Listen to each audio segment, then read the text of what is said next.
और मेरी है लव मैरिज, तो मेरे मायके से मुझे कोई सपोर्ट नहीं है किसी से। भी हो तो मेरी मदर इन लॉ बहुत सपोर्टिव है, तो थैंक यू। वजह से जो मेरा रीट भी क्लियर हुआ है ना, तो उन्हीं की वजह से तो मैं थैंक यू मेरी सासू माँ को। मुझे मतलब आंसू आ रहे हैं आंखों में कि ये बात बोलते हुए कि हाँ मैं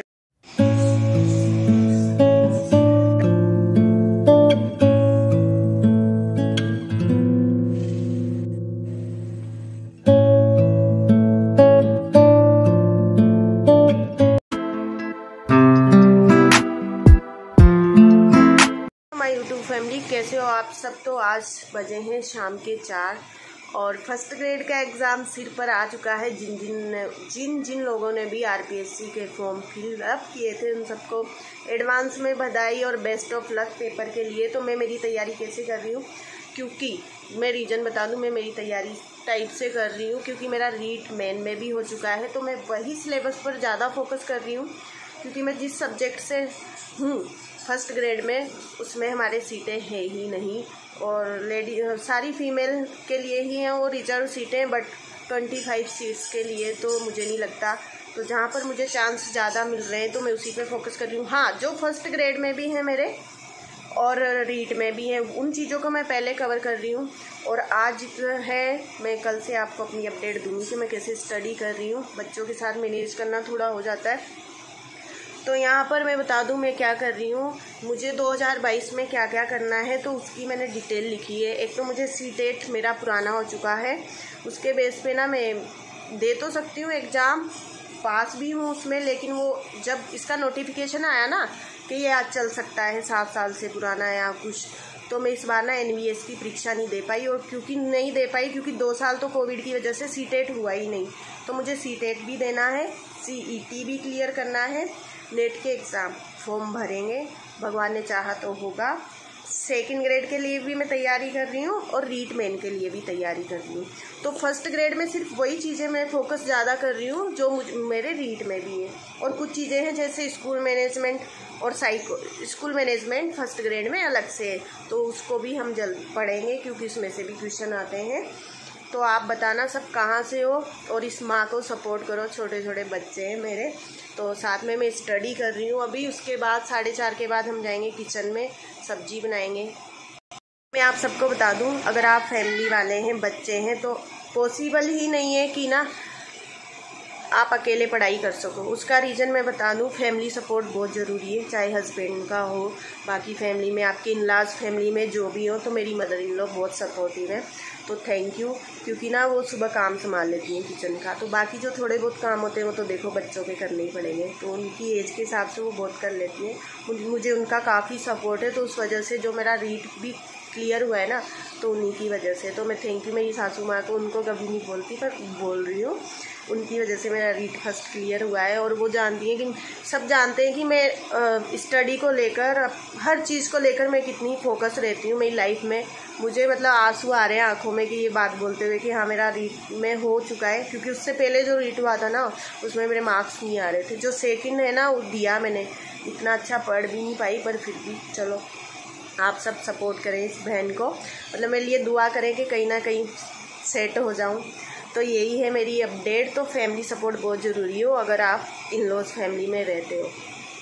और एक बात और, मेरी है लव मैरिज, तो मेरे मायके से मुझे कोई सपोर्ट नहीं है किसी से। 8-10 साल होने को आए, तो जो भी है मेरी यही फैमिली है। तो मेरी सासू माँ का बहुत बहुत थैंक यू, वो मुझे बहुत सपोर्ट करती हैं। तो ब्लॉग को यहीं से कंटिन्यू करेंगे कल से कि मैं स्टडी कैसे करती हूँ।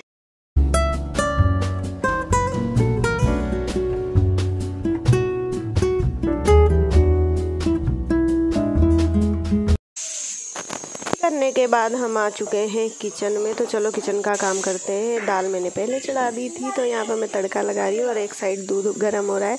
तो यहाँ पर आ गया है मेरा बड़ा कुटी पाई अवनूर, तो कुछ बता रहा है कि मेरे यहाँ पर ये प्रॉब्लम हुई है, दर्द हो रहा है, ये बोल रहा है मुझे वो।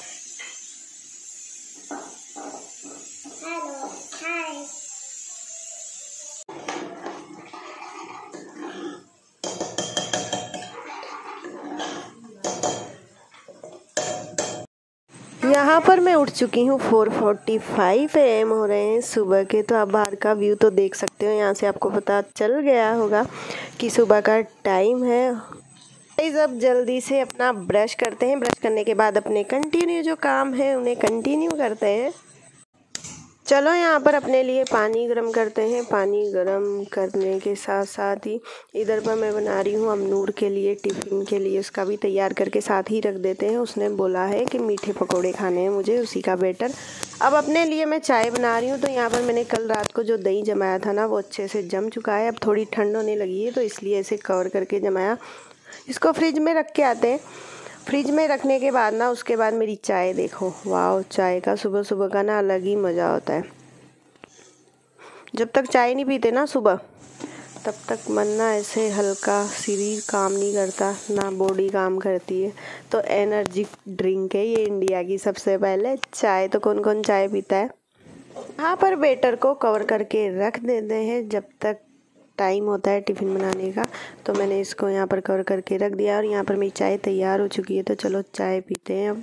तो आप सब भी मेरे साथ आनंद लो चाय का। और मैं इस व्लॉग में ये बताना चाहती हूँ कि एक मॉम को शादी के बाद और बच्चों के बाद ना स्टडी करने में कितना कुछ करना पड़ता है। तो बच्चों के काम भी बढ़ जाते हैं डेली लाइफ में, खुद के काम भी। तो यहाँ पर मेरी स्टडी का चालू हो चुका है। तो अब हम स्टडी करेंगे। तो आज का मेरा टॉपिक है जल संरक्षण राजस्थान को लेकर। तो वही मैं पढ़ाई कर रही हूँ। यहाँ पर मैं बाहर बैठकर इसलिए पढ़ रही हूँ, उसका रीज़न मैं बता दूँ। अंदर रूम में दोनों बच्चे सो रहे हैं और अक्स सो रहे हैं। एक रूम में नैना सो रही है और एक रूम में मम्मी पापा सो रहे हैं। तो मुझे लगा अंदर मुझे कुछ भी ज़रूरत हो तो इसलिए मैं किचन के बाहर वाला जो जगह है ना लाइट, उसके नीचे सुबह सुबह स्टडी कर रही हूँ। इसका मकसद ये नहीं है कि मैं क्या कर रही हूँ तो आप सबको दिखाऊँ, है कि ये मोटिवेशनल वीडियो है कि एक मदर को कितना स्ट्रगल करना पड़ता है अगर वो स्टडी भी करती है, किसी गवर्नमेंट सर्विस की या प्राइवेट जॉब के लिए भी कुछ भी करती है। तो देखो आप, एक स्ट्रगल होता है एक माँ का। तो यहीं पर मेरा भी वही चल रहा है।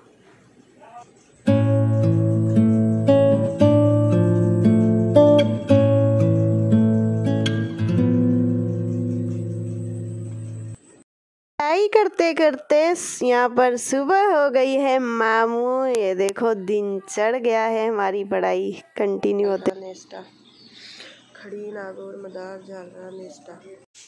यहाँ पर दिन चढ़ गया है, फाइनली 6:30 के आसपास हो चुका है। तो हमारी ये 1.5 घंटे से ऊपर थोड़ी सी पढ़ाई हुई है। तो यहाँ पर अब टिफ़िन बनाना स्टार्ट करते हैं। तो साइड में चल रही है अक्ष की और बच्चों की चाय दूध। तो यहाँ पर उसको चाहिए थे मीठे पुए, बहुत दिनों से बोल रहा था। तो मीठे पकोड़े बनाते हैं उसके लिए। एक मदर और एक स्टूडेंट की लाइफ का ये टास्क है जो मैं आपको दिखा रही हूँ कि उनको कितना स्ट्रगल करना पड़ता है अपनी रेगुलर लाइफ में। और जिन लोगों को लगता है कि हमें काम नहीं करती, सिर्फ यूट्यूब, इंस्टाग्राम, अरे भाई मैं स्टडी भी तो देखती हूँ, अपने बच्चे भी देखती हूँ, उन सबको भी संभालती हूँ। तो यहाँ पर हमारा टिफ़िन तो तैयार हो चुका है। हाँ जी गाइस, टिफ़िन बनाने के बाद मैं अमनूर को बाहर तैयार करके अंदर रूम में आई हूँ उसके लिए कुछ लेने। तो यहाँ पर हमारा छोटा नवाब देखो उठने की पूरी तैयारी में है।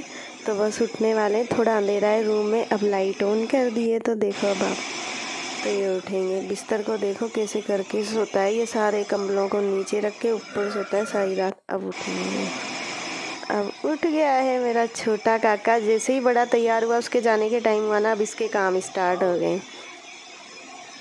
अवनूर तैयार हो चुका है, अब स्कूल जाने के लिए, स्कूल निकलने वाला है। तो अवनूर को ना छोटा भाई भी उसका छोड़ने जाने वाला है, तो वो भी साथ ही जा रहा है। जैसे ही वो गया है मैं अपने काम कर लेती हूँ। यहाँ पर मैं आ गई हूँ अपने रूम में। अब रूम में अब क्या करूँ, बेडशीट्स बिछाते हैं क्योंकि कंबल सबके अलग अलग है ना, तो सबके कंबल बहुत सारे हो जाते हैं। तो यहाँ पर मैं क्या करने वाली हूँ बेड में, आप समझ गए होंगे कल है करवा चौथ। तो करवा चौथ के लिए ना मैं अपना कोई भी पुराना सूट निकाल लेती हूँ। मैं पुराना सूट इसलिए पहन रही हूँ, रीज़न मैं बता दूँ, क्योंकि ना उस सूट को मैं जब भी पहनती हूँ मुझे नया ही लगता है। और रीज़न के वो आया था 5,500 रुपये का, जब मैंने लिया था उस टाइम 5-7 साल पहले। तो क्यों ना जब भी पहने तो इतने पैसे तो वसूल करें कि 500 रुपये एक बार में निकले। तो मैंने पहन तो काफ़ी बार लिया है, पर फिर भी मुझे अच्छा लगता है। तो मैंने सोचा चलो इस बार रिपीट ही करते हैं, क्योंकि कोई सेंस नहीं है नए कपड़ों पर बार बार पैसे खर्च करना। वही नए कपड़े आप एक बार फिर यूज़ करते हो और फिर रख देते हो। तो अभी मैंने चलन में लिया है कि अब ना मैं पुराने कपड़ों को ही रिपीट करूँगी जहाँ तक हो सकेगा, जब तक घर में शादी नहीं होगी। नैना की शादी में लेंगे नए कपड़े। तो यहाँ पर बेडशीट बिछा लेती हूँ क्योंकि एकम तो साथ गया हुआ है। जैसे ही वो आएगा फिर मुझे और भी अपने काम करने हैं, जैसे उसको भी चाय दूध पिलाना है, फिर वो कंटिन्यू रोता रहता है। एक बात और कि आज का वीडियो थोड़ा लंबा हो सकता है, तो प्लीज़ पेशेंस बनाए रखें और पूरा वीडियो देखें, जिसमें आपको मम्स लाइफ स्टाइल देखने को मिल रहा है। और मेरे कपड़ों पर यहाँ बिल्कुल मत जाना कि मैंने क्या पहन रखा है। उसका रीज़न बता दूँ, मुझे नाइट को रिलैक्स होकर सोने की आदत है, तो उसके बाद सुबह मैं मेरे कपड़े चेंज नहीं करती हूँ, क्योंकि आपको पता है स्टडी भी करनी होती है, बच्चों का टिफ़िन, छोटे बच्चे की केयर। तो यहाँ पर कंबल देखो, जितने हम लोग हैं ना उससे ज़्यादा कंबल है। और इधर का मेरा बिस्तर तो हो चुका है। अब बाय बाय, मिलती हूँ आपसे। अब कल करवा चौथ है, तो लेडीज़ को आप पता है आपको, तो थोड़ी सी स्किन केयर कर लेते हैं। टैनिंग जो इतने टाइम से स्किन पर हुई पड़ी है, उसको रिमूव करने के लिए मैंने फेस पैक लगाया है। नहाने धोने के, कपड़े धोने के बाद, बच्चे को सुलाने के बाद शाम के टाइम हम आ गए हैं करवे की शॉपिंग करने, करवा चौथ की। तो आप मार्केट में भीड़ देख सकते हो कितनी सारी। उसके बाद आकर मैंने खाना बनाया, तो नाइट को कोई व्लॉग शूट नहीं किया। आज के व्लॉग को यहीं पर एंड करते हैं। ना ही मेरी पढ़ाई हुई, तो त्यौहार में आप जानते हैं। Bye bye, take care.